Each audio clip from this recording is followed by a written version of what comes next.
our school year. I'm super excited to be back with you guys. It's gonna be super fun.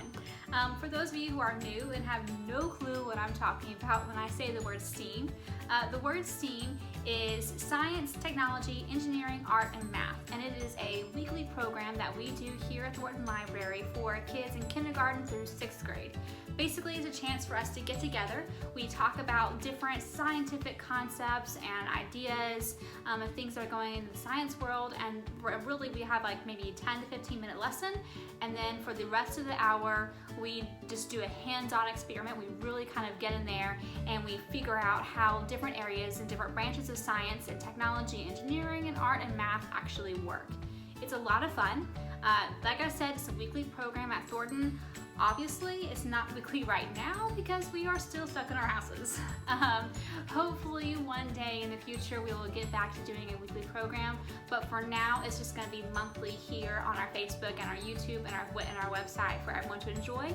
I'm still going to follow the same concept, so we're still going to do a 10 to 15 minute lesson. And then I'm going to show you guys an example of an experiment that you guys can do at your homes. But I'll obviously show you how we do it either at the library or in my home. So today we're actually going to be talking about engineering. How many of you guys have just ever looked at the things around your world and just ask how things work or why things work the way they do? How do you build a robot? How does your car work? Like, why is it that when you put the key into the ignition of your car, it turns on? That's just a simple way to make a car work, you know, and for such a huge machine. Why does our water have to be filtered out in a very specific way, like before we can drink it? These are really great questions to ask, and these are questions that actually engineers ask. Engineers are people that build and design and create complex products, machines, structures, and systems. It's all kinds of asking the questions of how and why. It's looking at design features, it's looking at problems and problem solving, and really getting in there and getting your hands dirty really, and figuring out how to make things work better. A lot of times engineers, when they go to school, they will concentrate in 4 different areas. You have civil engineers, which build the bridges and the buildings and stuff like that. You have the Great Pyramids in Giza, Egypt, the Great Wall of China, the Golden Gate Bridge. All of these were built by civil engineers. You have mechanical engineers that build all kinds of machines and tools and stuff. Basically, they're responsible for whenever you walk into an elevator and you press the button that says take me to the 5th floor, the elevator is not going to fall. It's going to actually take you to the 5th floor. Then you also have electrical engineers that talk about computers and robots, and so we're interested in how your computer works. How does your iPhone work? How do all these electronics that you use every single day work? That's electrical engineering. Finally, you have chemical engineering. Have you ever wondered that why is it when you chew bubble gum, how do you blow bubble? Like, how does that actually work? Like in the food, in the bubble gum that you're chewing, what makes the bubble actually work? Same thing, like if you're really wanting to know why does our water have to be filtered out in certain different ways, what chemicals actually go into our food, or even when you're at the doctor and you have to get your yearly flu shot, what actually is in that flu shot? Like, what actually is the doctor giving you and putting in your body? Those are all questions that are asked by chemical engineers, which is really fascinating things to study. A lot of times, engineers, they follow kind of a guideline of questions they have to figure out when they design things. So usually they have to look at a problem or a situation they're trying to solve. Then they've got to figure out what requirements are needed to solve that problem, solutions or the different resources they have. So basically that elevator isn't working. It keeps dropping people instead of taking it up to the 5th floor. Then they've got to look at the requirements as to how can we make this elevator work. You know, the Golden Gate Bridge, let's say the Golden Gate Bridge breaks, which is terrible. Let's hope that never happens. How do we fix the Golden Gate Bridge in San Francisco so it actually lets people drive across the bridge safely and not fall into the water? So they have to look at all the requirements and everything and the resources they have in order to fix that problem. Then they have to come up with solutions. And a lot of times it is not just one solution. They are usually coming up with a gazillion different answers to the problem, and then they have to narrow down out of all the solutions they've created, they've got to be like, okay, these 5 are our best case scenarios of what we can do to fix this problem. And out of these 5, let's talk about the pros and cons of each one. So let's say option A for the elevator is blah, blah, blah, blah, blah, and option B is blah, blah, blah, blah, blah, and all this stuff. And then they have to go all the way back to the drawing board once they've finished that discussion with those top 5. And they've got to decide, okay, here is all the problems we've discovered. So now let's narrow it down to just one final solution that fixes all those problems that we've already discovered. Then they can build what's called a prototype, which is usually like a mini structure of whatever it is they're trying to build. So if you're trying to fix the Golden Gate Bridge, they're going to build a mini Golden Gate Bridge to see really how does their solution work. Same thing with an elevator. Once all those questions are answered, then they can actually build the real thing. As you can see, it's a lot of imagining.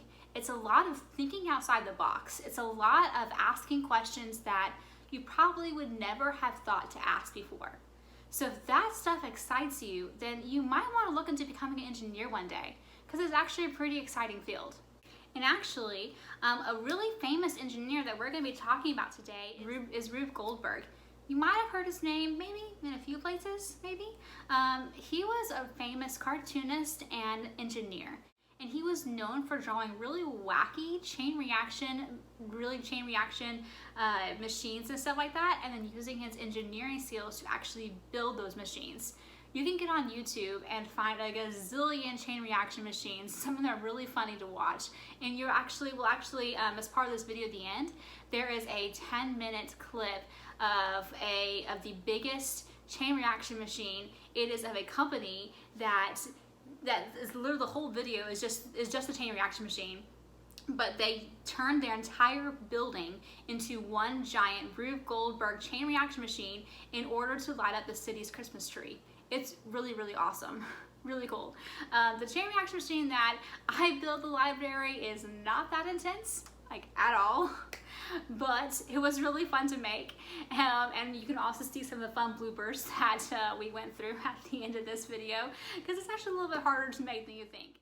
But today's experiment is I want you to try your hand at engineering skills and try to make a chain reaction machine.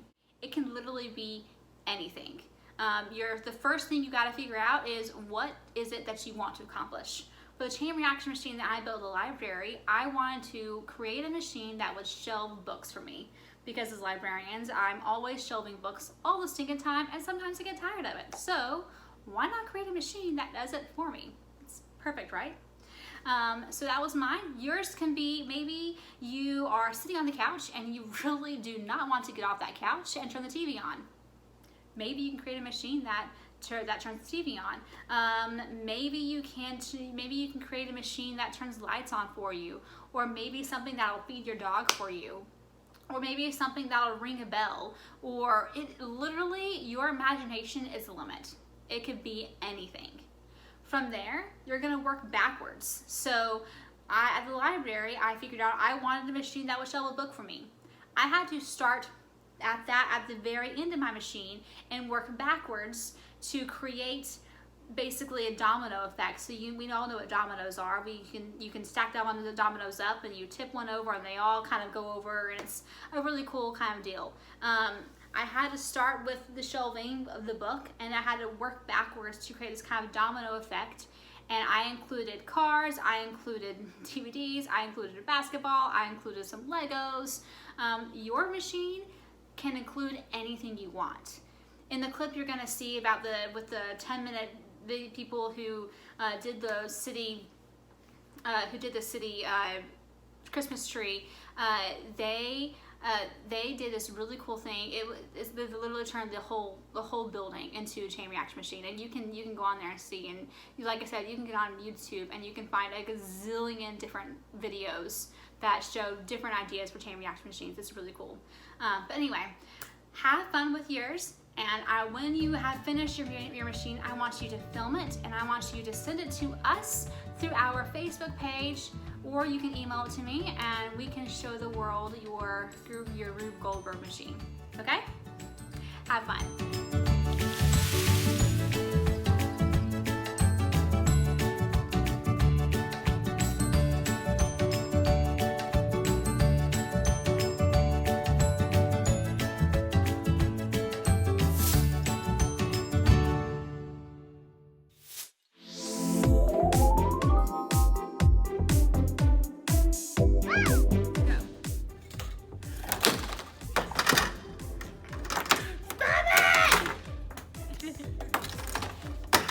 Ah.